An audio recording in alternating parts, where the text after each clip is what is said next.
Welcome to EigenLayer Unlocked, an interactive educational journey through the EigenLayer ecosystem created by technical founders and builders for the entire crypto community.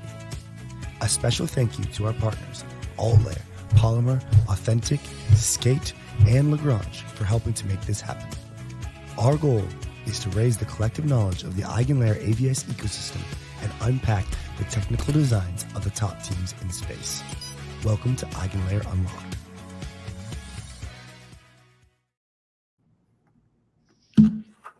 What's going on, guys? Welcome to the AVS versus Roll-Ups What's the Best Choice stream. We have some great builders today. I think it's very early for Matt, so thank you, Matt, for coming here amongst everybody else. Looking forward to chatting. Start with some brief intros, and we'll jump in. Start with you, Dean, and then we can go to 𝗵𝗶𝗴𝗵, Matt, and finish off with Lewis. Welcome in, guys, and thanks for coming. Thank you as well. So hi, guys. I'm Dean. I'm one of the co-founders of Authentic. We started up Authentic about a year and 8 months ago. We basically started up by building an AVS ourselves, and we realized the issues and complexities of building an AVS, and we switched and pivoted into building a framework for AVSs. So what we do in Authentic, we provide the framework with all of the production-ready components that anyone can spin up an AVS using them. Hi, I'm 𝗵𝗶𝗴𝗵. We are building 𝗨𝗲. We started off as a RAS service, so we have that experience on the roll-up side. And we have helped many clients over the years across all major stacks. And over the last year or so, we have been also building several AVSs that help different roll-ups, for example, for faster finality, for shared sequencing and whatnot. And so we have the experience on the other side as well on building AVSs, and we have also helped other builders that are deploying non-roll-up related AVSs through our new tool that we call 𝗿𝗏, which is an AVS service platform. Cool. Hi, everyone. I'm Matt, co-founder, CEO of 𝗨𝗏𝗂𝗏. We're one of the fastest growing roll-up ecosystems on Ethereum. Most people know us for our RAS product as well.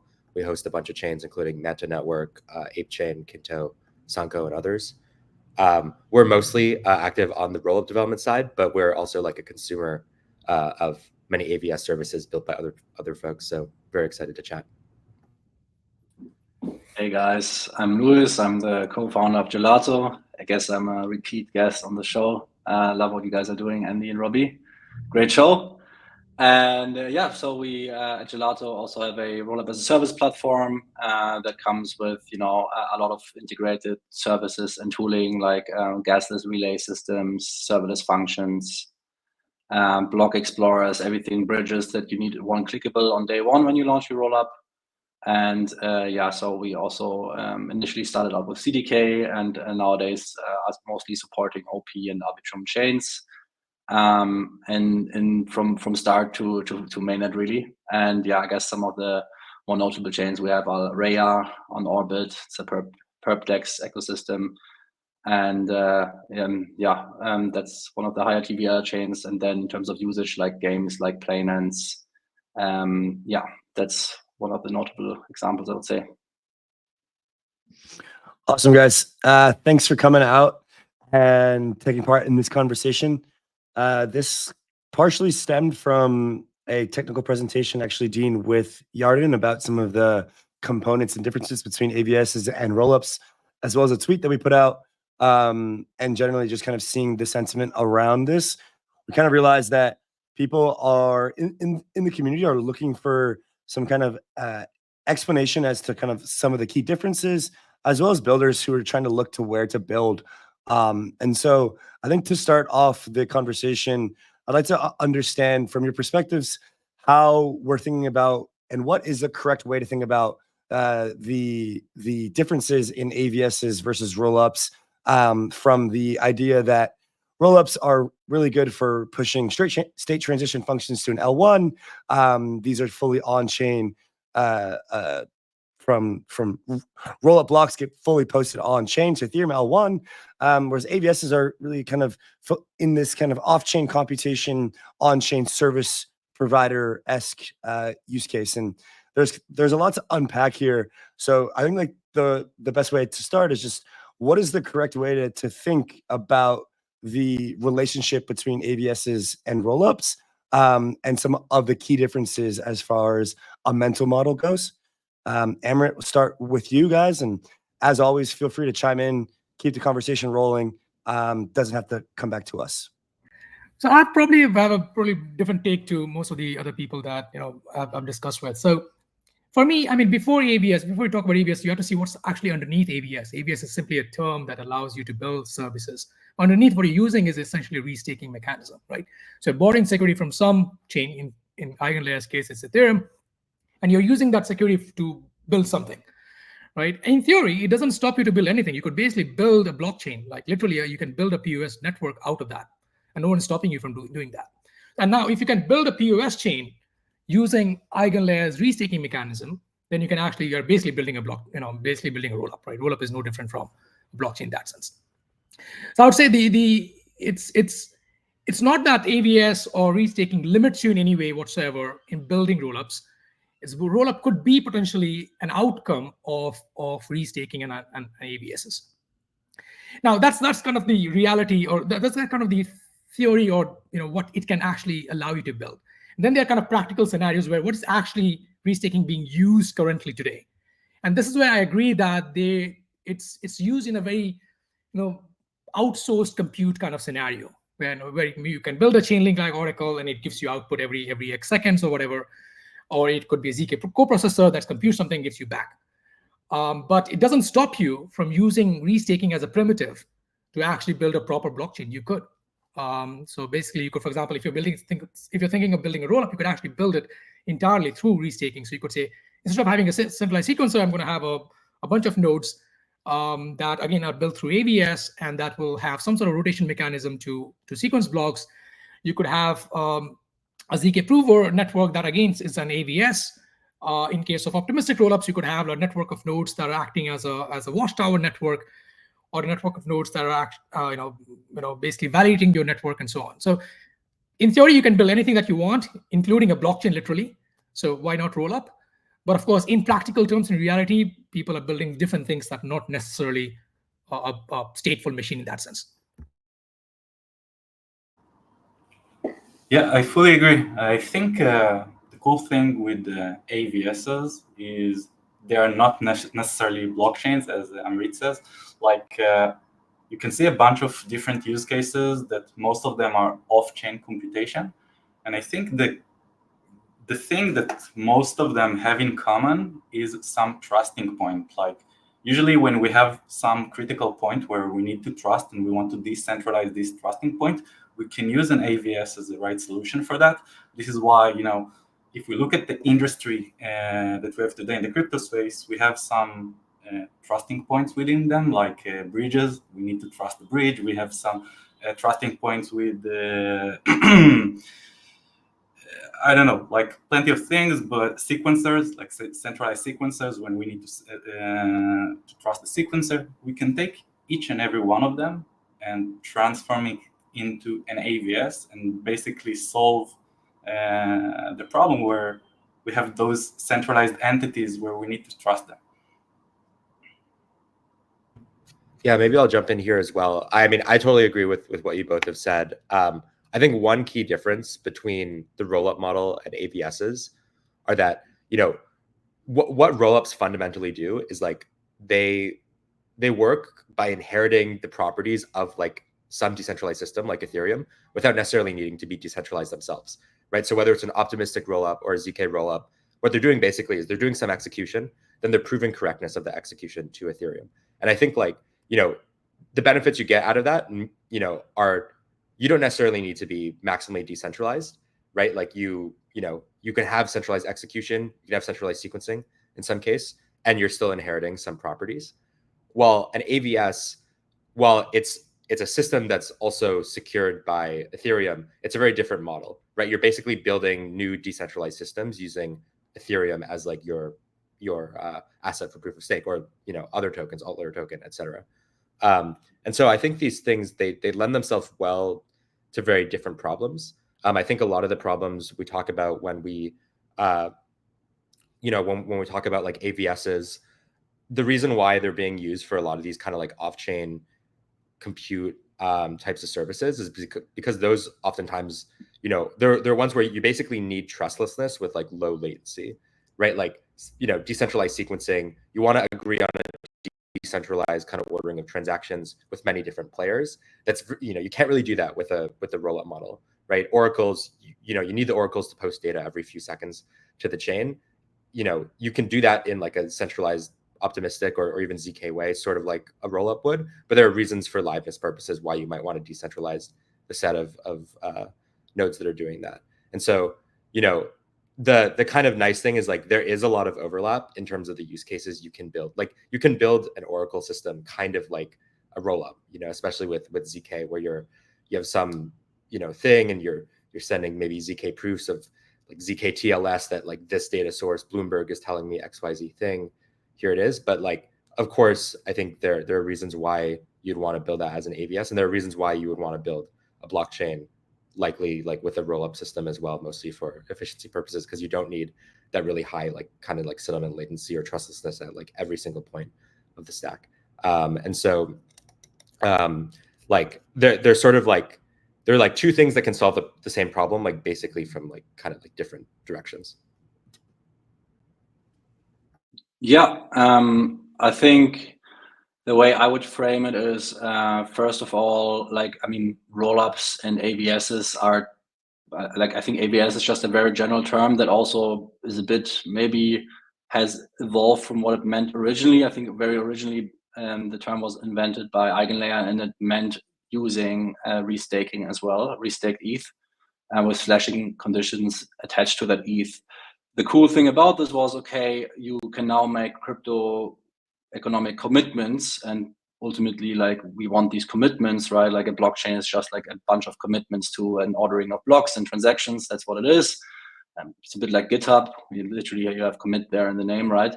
But yeah, within AVS, it was like, okay, how can we also have these commitments happen off-chain in more compute friendly environments, right? Or things like oracles where you want to connect to an off-chain resource that simply doesn't exist on-chain, right?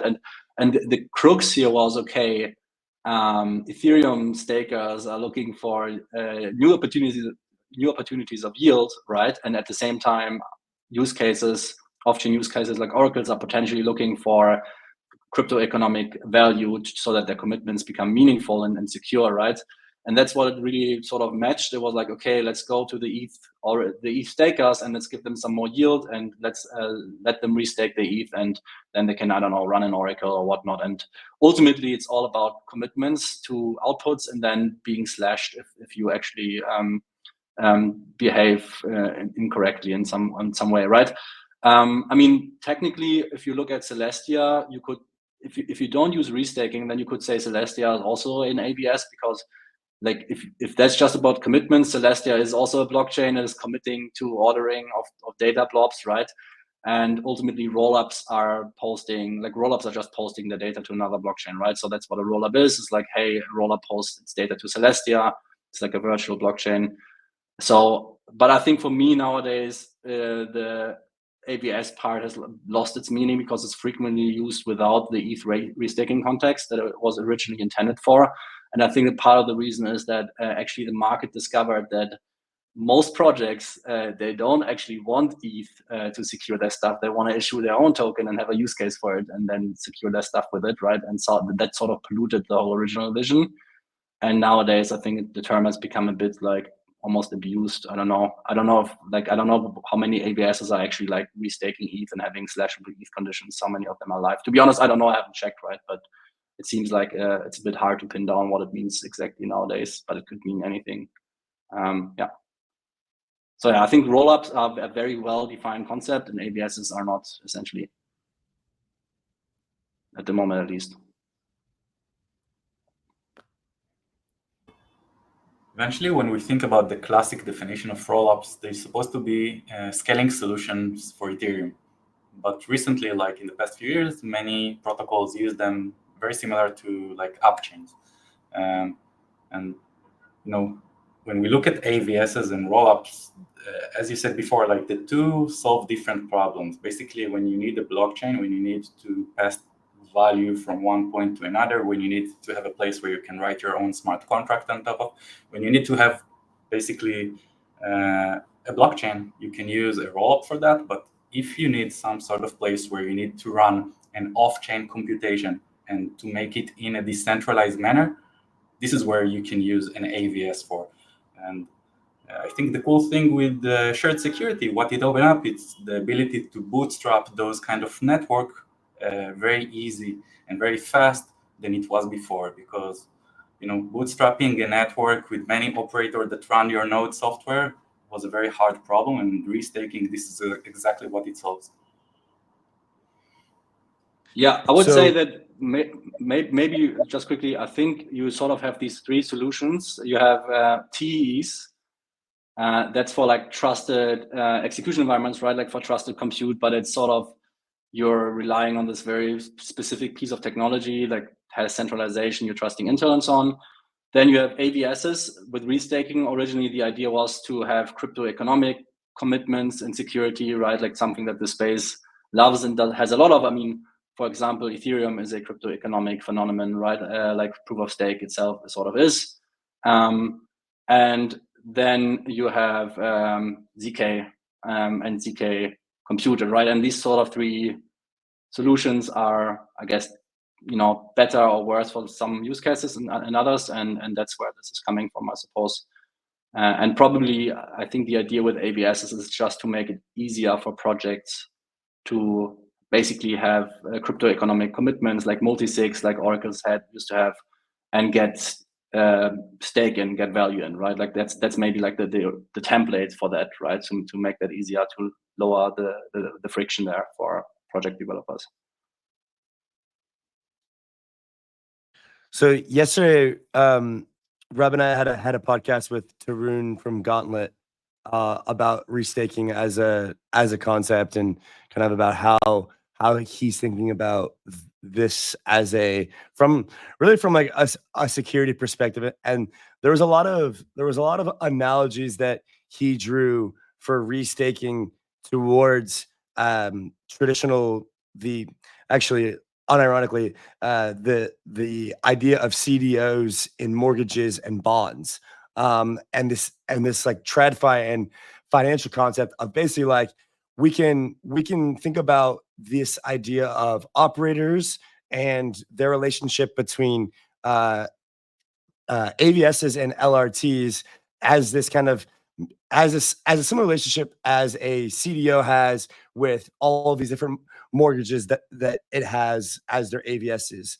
And so the idea is like these LRTs are kind of this basket of operators which are delegating stake to these AVSs of various levels of security, revenue, and these types of things. And there's going to be some AVSs that end up doing very well because they have a strong sense of revenue that's not just like spiky and volatile. It's more consistent. And one of the things that he actually brought up was decentralized sequencing. And then there's going to be other AVSs that basically don't get as much economic stake to them over time, and kind of like this normal distribution curve forms over time, so much like a power law, where basically there's going to be a set amount of AVSs that generate revenue. And so like putting this into the frame of AVSs versus rollups, like let's put it this way, what is the right way to kind of think about how we should be thinking about security as well as decentralization properties of AVSs using restaked ETH or restaked Eigen versus rollups running a centralized sequencer? What is the right way to kind of think about, okay, what are the security properties and kind of risks to understand there? Maybe I will give some of the thoughts here. So if you consider, for example, in the rollup world, you have this optimistic rollup and you have the ZK rollup, right? In the ZK rollup, you could have a centralized prover, mighty powerful, generating proofs, as fast as possible. And if it's just one single prover, the only risk that you have is, of course, if the prover creates or generates an invalid proof, that will get rejected by Ethereum, right? and Ethereum contracts basically verify that proof. So you don't have security issues by having a centralized prover sitting there, right? But you have liveness issues in the sense that, let's say, if that prover goes down, then basically your system stops operating, right? Assuming, like, for example, if your prover is supposed to generate, let's say, proof for every block, let's say, then there won't be a proof coming out, and therefore the Ethereum contract will basically be waiting for that proof to come out, and that will never happen. And so basically the system kind of stalls. So you do have security properties coming from Ethereum, but liveness is still not ensured, right? Because you are relying on external prover system that's outside of Ethereum. And this is where you would need something like restaking to bring that decentralized, make that more live. So for example, you need a network of provers that gives you that liveness guarantees. Again, security, you're not bothered about security because that's coming from Ethereum anyway. Any proof that comes out will get verified with Ethereum, but liveness is not guaranteed by Ethereum. So you need a network of nodes that are proving things for you. So for example, let's say you have a proving task, you would pick, it could be a round robin mechanism where you say, okay, the first guy I selected for the first 10 minutes, and the second guy gets selected for the next 10 minutes, and so on. Or it could be a leader election mechanism where one of those guys is selected randomly, and that guy is assigned the proving task. And if he doesn't respond in a certain time frame, then the second guy gets picked up, or so on, right? There has to be some protocol that allows you to ensure that the system cannot just stop functioning forever, right?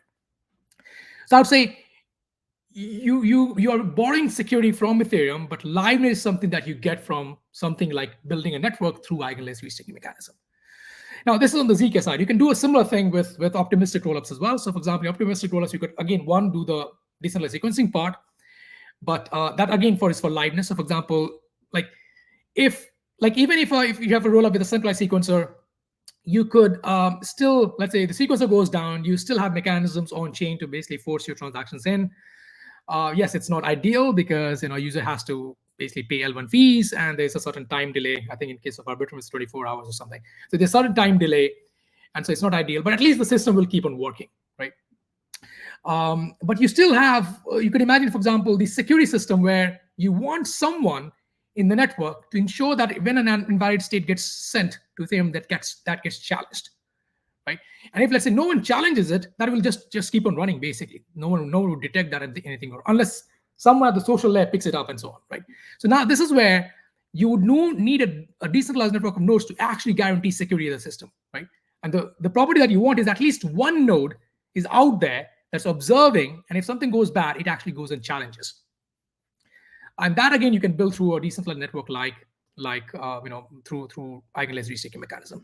At the moment, for example, in Arbitrum Orbit's case or Arbitrum Mainnet's case, there's a whitelisted group of nodes or sort of entities that are actually observing the network, validating the network, and of course there won't be any challenge. But if there was something malicious, then those entities are required to come and do something. So again, just to summarize what I'm saying is, you have components. So liveness, for example, in case of ZK rollups, is cannot be guaranteed by Ethereum. You need something else, and that something else could be built using EigenLayer's restaking mechanism. When we think about how much security each AVS needs, what I'm usually thinking about is how much funds will be attacked, will be victim if there will be an attack on the protocol. And if we have more funds that will be lost than the one that the AVS have in security, then it means that it needs more security.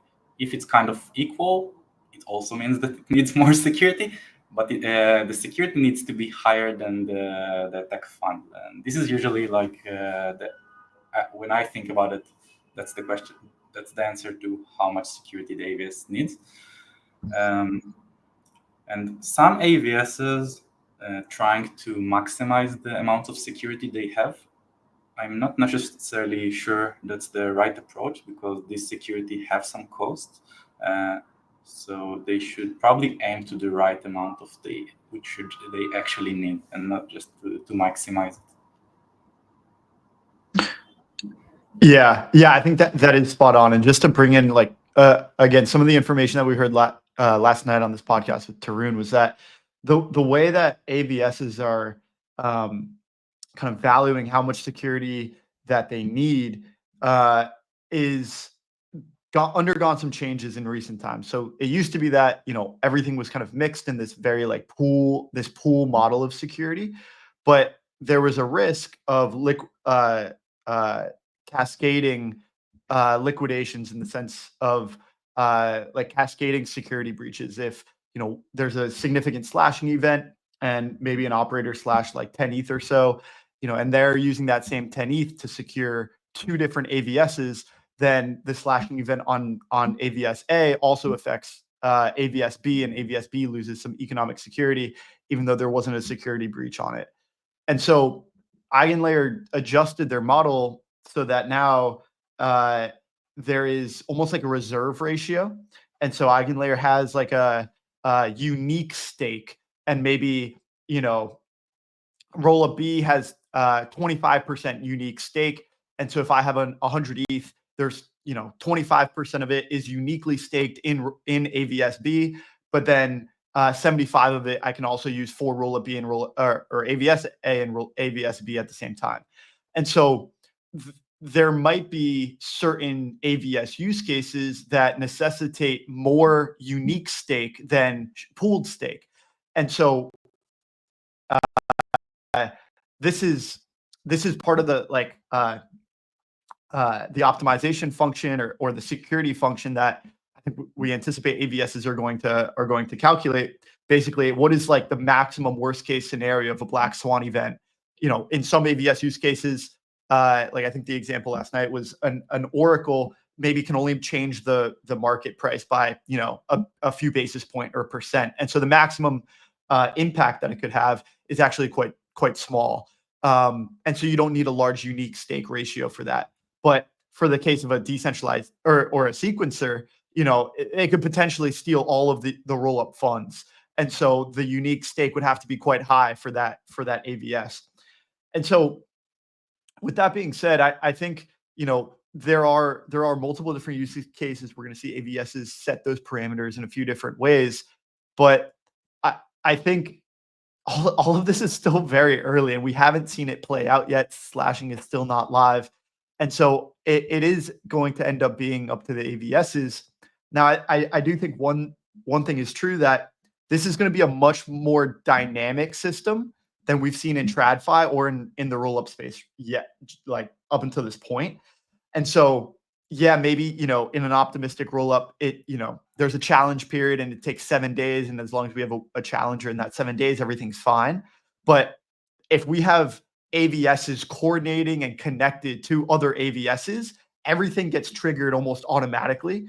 And so all of these systems are going to have to be much more dynamic and much more connected than we've seen in optimistic rollups or proof of stake or other blockchains up until this point.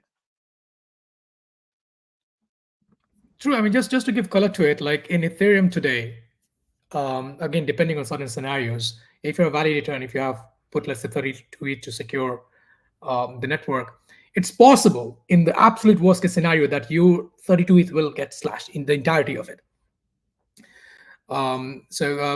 There's some that will, this is kind of what I guess, you know, you're mentioning is like in EigenLayer, now they are building mechanisms where there's this unique stake kind of represents what is slashable within the context of this specific AVS, essentially. So you're defining how much it can impact any other potential systems that are running.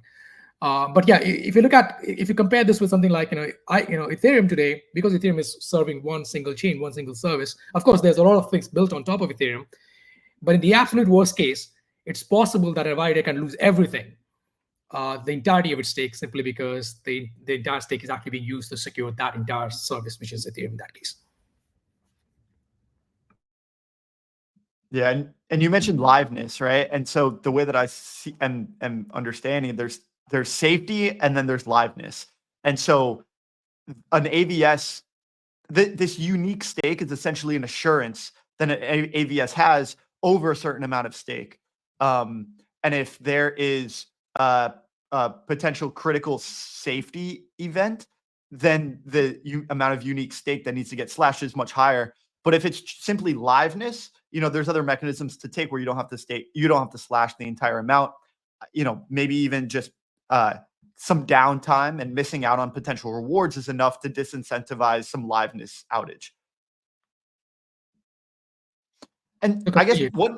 one general question, is this something that is particular to AVSs? Like, do rollups have the ability to control their security parameters with this much customizability, you know, for a rollup that's maybe OP stack or Arbitrum Orbit, or is this security configuration special to a shared security model for AVSs?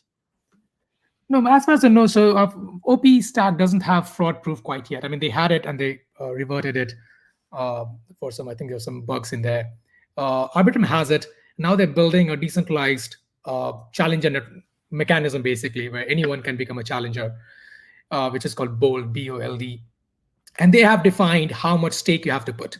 So you have to be a validator and you have to be a challenger. The validator has to constantly stake, and the challenger can stake on demand. So basically, when there's an event where that or a state that needs to be challenged, then it can bring in stake. And they have defined, I forgot the number, but they have defined exactly what they're planning to use for Arbitrum 1.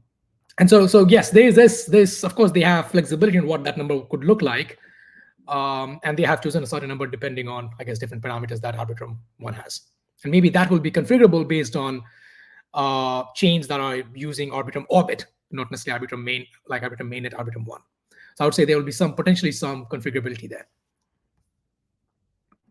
Yeah, I think a key difference though between like when we're talking about AVS security, I think we're kind of talking about like sort of like corruptibility, like a malicious actor kind of entering the network. Maybe, you know, they have a lot of stake and doing a bunch of like malicious things. With rollups, you don't really get that, at least the way that rollups are kind of built right now. Really, like the security comes from things like what Amrit's saying, challenging in the optimistic case, or in the ZK case, I guess like submitting proofs. And so with both of those things, it really like security basically is like a liveness question, I guess, like correct sort of liveness, where like, yes, you know, in order for a role to be considered secure, you should assume that there are like, you know, there's an honest one of an assumption, right? There's like someone who's watching the chain and who's able and ready to challenge it when it goes wrong. Or in the ZK case, there's someone running a prover and they're going to prove that transactions are correct on the base layer chain, right? And so the nice thing, you know, you can use AVSs to solve these problems by incentivizing, you know, a network to fix that liveness problem. But even if that like network gets corrupted, it's not like you can double spend necessarily, or you can like attack the chain. You're basically just solving that liveness problem. And so with rollups, and it's I think one of the reasons why like this whole category of RAS has emerged, right? Rollups are actually very well suited to basically being served as a cloud service, because the cost to provide security like this is fairly constant, right? Like, you know, if you're running a ZK, you know, rollup, for example, like, sure, of course, you know, when a more valuable rollup, your proving costs probably go up because there are more transactions, et cetera. But fundamentally, like the setup is the same. You don't need a network of you know, 100 independent entities running provers for a ZK chain, you know, as it gets, you know, more valuable. You know, you can fundamentally like just do the same thing. So you know, I think that's kind of like the big difference between some AVSs and some and rollups. But again, like I just think AVSs, they're a much broader category of thing. Like you're gonna have, like if you have a prover network, you know, an AVSs that's being consumed by rollups, like again, there's not that much corruptibility that can happen from like a malicious person sending bad proofs. It's mostly gonna just cause like a liveness issue. It's not gonna lead to like a loss of funds in the way that like an Oracle service might, if someone's able to submit like bad Oracle attestations. So I think for folks who are designing AVSs, they both need to make sure that their stake, you know, that is set up in a way where the economic, you know, incentives are like there's enough economic security behind the AVS. But I think there's also a lot of opportunity for them to make sure that like they have some sort of integrity, which is, you know, what rollups do really well built into the AVS, right? Like maybe let's say you're doing an Oracle service. Again, you know, you have all these nodes that all submit Oracle attestations, but maybe you also have some sort of integrity check. You use like a ZK TLS service to prove that, you know, you at least got that data from a trusted place. And then that you know, significantly lowers the kind of impact when and or if, you know, something goes terribly wrong and like malicious actors are running nodes and you know, able to submit bad attestations. And Matt, just this might be a silly question, but when you say that you're an AVS consumer, is that a general term, or is that like there can be an AVS consumer for a specific AVS? Like what exactly does that mean?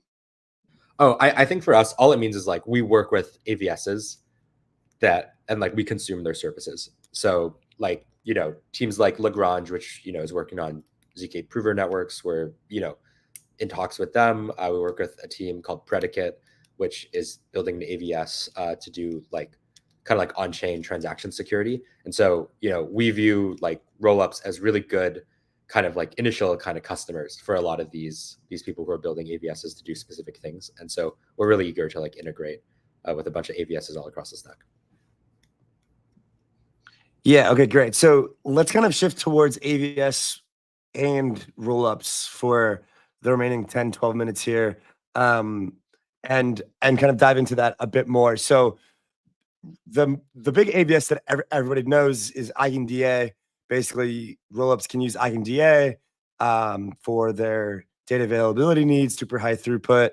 But outside of EigenDA, what are some of the specific Rollup and AVS integrations that you're seeing, either in the wild now or that you guys are actively researching? And kind of like, what is the symbiotic relationship between AVSs and Rollups?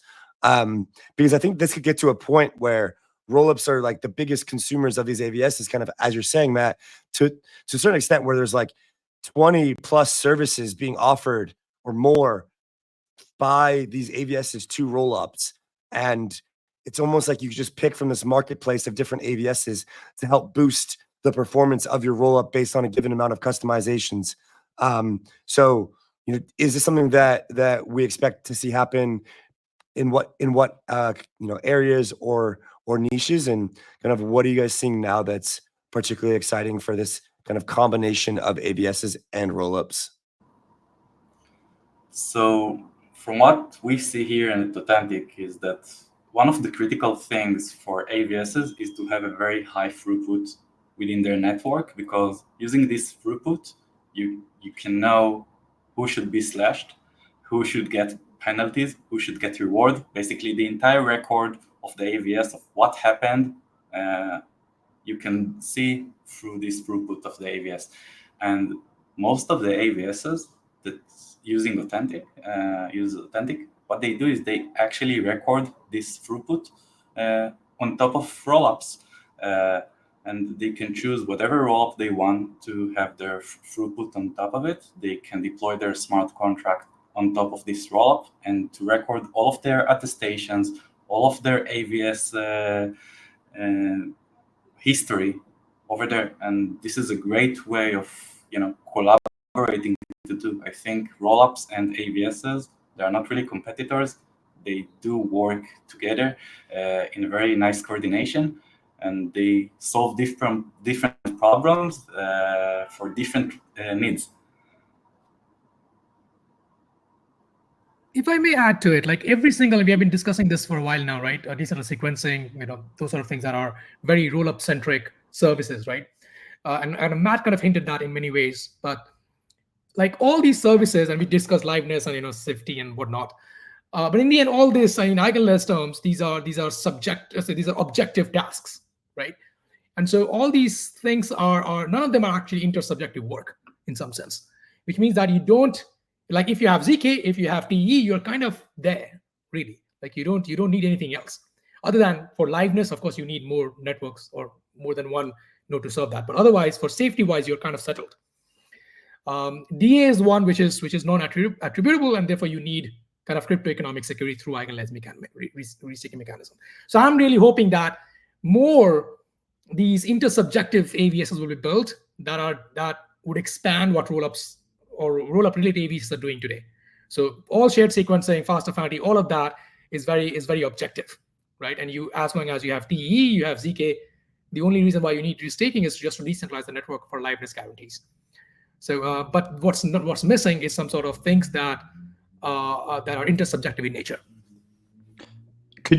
Do you mind giving an example just to like put a little bit more definition around some example of a subjective use case for an AVS? I guess one thing is price, right? Because sometimes we are not sure what price actually means because it depends on different markets. It depends on sex text has very different value and so on. It could be weather data oracles that are very subjective in some cases.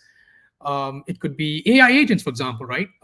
If you take an AI agent and if you give them a prompt, in most cases they are non-deterministic. So the same prompt will give you two different outcomes. So how do you ensure that the outcomes that are coming out from the same specific input is actually the same thing, right? And so you need some sort of intersubjective agreement that, okay, yeah, they actually are the same thing. I'm talking about things that are non-mathematical, right? If you go and ask an agent, hey, can you add 1 and 1?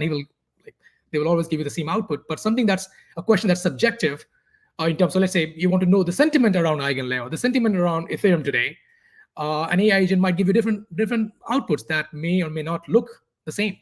And so this is where you may have disagreement on what actually it means. And this is where you need a cryptoeconomic security, which is you can't do it ZK, you can't do it TE.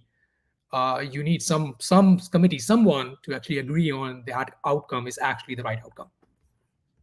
And so in that case, the Eigen token, the intersubjective work token, is the dispute resolution mechanism between two subjective things that may disagree. The Eigen token is there to settle that dispute. That's correct. That's correct. And by the way, this could apply to, I think Matt was mentioning predicate, right? I think it could apply to something like predicate where, let's say, how do you know that this transaction is indeed malicious, right? For example, sometimes you could say, this is just respecting the protocol, right? Kind of what I guess DAO hacker did back in the Ethereum's days. You could say that, okay, this is a transaction which is legit. It's not misbehaving. It's not trying to do anything malicious. It's respecting the protocol. But then again, the other view is that it's actually going to steal funds because that's what it's actually trying to do. And so there could be scenarios where, things may look suspicious, but they actually are not suspicious, depending on the context. It could be, for example, insurance, right? And insurance is a very subjective thing, right? For example, it's very hard to prove that you didn't you don't burn your house yourself, or someone else actually did it, right? It's very difficult to prove some of these things, right? And so you could imagine insurance-like scenarios, credit-like scenarios where there has to be some agreement that this looks legit or this looks correct. This is the general social consensus on this matter. And this could be, for example, a good use case for AVSs that I think are still being built, but most of the AVS that we see today are very, very objective in nature. Yeah, one of the coolest things about the AVSs is that they can have whatever validation logic on top of the task, which is the off-chain computation. The AVS can write any kind of validation logic, meaning it doesn't necessarily have to be like ZK proof or deterministic proof. It could be, as Amrit said, like it could be any kind of thing, and it opened up so many use cases that we haven't really saw until today in the crypto space. So as we're coming to kind of a close here, the off-chain aspects of AVS is the ability to solve these subjective problems and bring these different services to rollups makes for an end game for rollups that could potentially power a lot of different use cases and kind of ideas. But I just kind of want to pull back on this idea of AVSs as services. Like, is the right way to think about AVSs today as like stateful services, whereas rollups are much more of like a ledger, a blockchain meant to basically verifiably prove the ordering of blocks and to achieve consensus, and that these AVSs are basically like services for these blockchains? Or like what is the way to think about AVSs as services with relation to how they can help rollups as we kind of come to a close? Well, I would say that, like I said in the beginning, AVSs can be stateless. It's ultimately just commitments, right? So it all comes down to commitments, and usually AVSs try to tackle commitments that the rollup construction cannot do itself, right? And the rollup construction is a very well-defined thing. It is essentially committing blocks, sometimes in compressed format, to another blockchain that is the key marker of a rollup. And then it is also committing state, roots, execution, essentially compressed to that other blockchain. Usually in a rollup bridge, so that basically these commitments can be verified, and against these commitments, these verified commitments, users are able to bridge into, or rather out of, the rollup, right? So that is a very well-defined system. I would say AVSs cover everything that is not that, right? Like Oracle commitments. Hey, this is the medianized price of, I don't know, ETH/USDC across 6 data sources or whatnot, right? And many other things, right? So yeah. But I think the key question that sometimes, often, to be honest, is not asked in these conversations is like, AVSs can do like anything, but the key question is, who's paying for it? Because AVSs are essentially all about introducing a cost, right? They're all about, hey, this commitment has a cost attached to it, a stake, restake, whatever, slashing condition. And that's the crypto economic disincentive to break this commitment, or to somehow detract from it, right? So the problem with the cost is, of course, no one likes costs, right? Like, someone wants to be rewarded to have a cost or a risk. So I think a lot of the use cases, often they sound cool, but then it's like, okay, how much cost does this use case actually need to have in terms of potential, value at risk and whatnot, on actually locked up capital, right? Locked up ETH, for example, restake ETH, and how much of a percentage yield do we have to pay on that, right? And then I think there you then really quickly have a good framework to see, okay, what actually sticks and what doesn't. Because in reality, I think there's only a handful of crypto economic systems thus far who have really worked well, like proof of stake chains, Ethereum being one of the most famous examples. There's a handful of others, but not that many. But I mean, arguably, then the other thing is, okay, some proof of stake systems like Ethereum, they have so much at stake, and that's like World War III security, and that's also not what everybody needs. I think that's one of the elegant things about AVSs and EigenLayer, is that you can actually adapt that to like how much value is in transit in a bridge, right? And then you only have that much security instead of like 100 billion, right? So that's, I think, one of the flip side here, which is actually cool about AVSs and EigenLayer. But yeah, I would always look at, okay, how much for this? Ultimately, like, off-chain services have existed before EigenLayer, like Oracles, like Gelato has done automation for 5 years, right? Like, that's why we talked very early with Sriram already about like doing Gelato automate and serverless functions with EigenLayer stake, right? But the real thing that this introduces is the crypto economic aspect, the stake, right? Like, I mean, multi-sig Oracles, I think Chainlink still has one. I don't know if they even have staking or not, to be honest. Like, the difference here with an AVS is, okay, somewhere someone is actually making commitments to these outputs, and they are willing to, put their money where their mouth is, and actually, if they somehow breach the protocol, get slashed. That's the unlock here. But yeah, that would be my resume, my summary.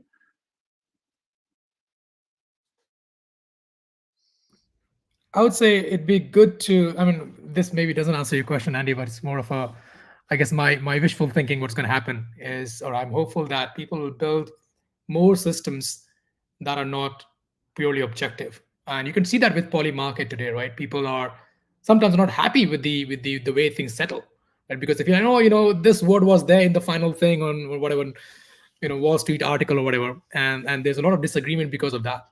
So at some point, there has to be some network that somehow decides or adjudicates in a certain way the decisions that are being made, which is not objective. You can't do that with ZK. You can't do that with TE. There has to be something much more decentralized, something that understands the nuances of those things. And again, with all the AI agents being built up, I think you'll see more AVSs that understand the semantics of what's coming out of these systems. So these subjective use cases exist today, but they're not really checked or verified. Like, they exist in a silo and they're subjective, but we kind of have to just take what they say as objective because there's no one cross-checking it. Correct. So imagine building a community notes like Twitter style thing, but in an AVS format in some way. I like that one. I like a community notes AVS. Farcaster should build that and then use it for their own product. Cool, guys. Well, I think we are pretty much out of time. If anyone has any closing thoughts, feel free to share. Otherwise, I had a lot of fun. This was great.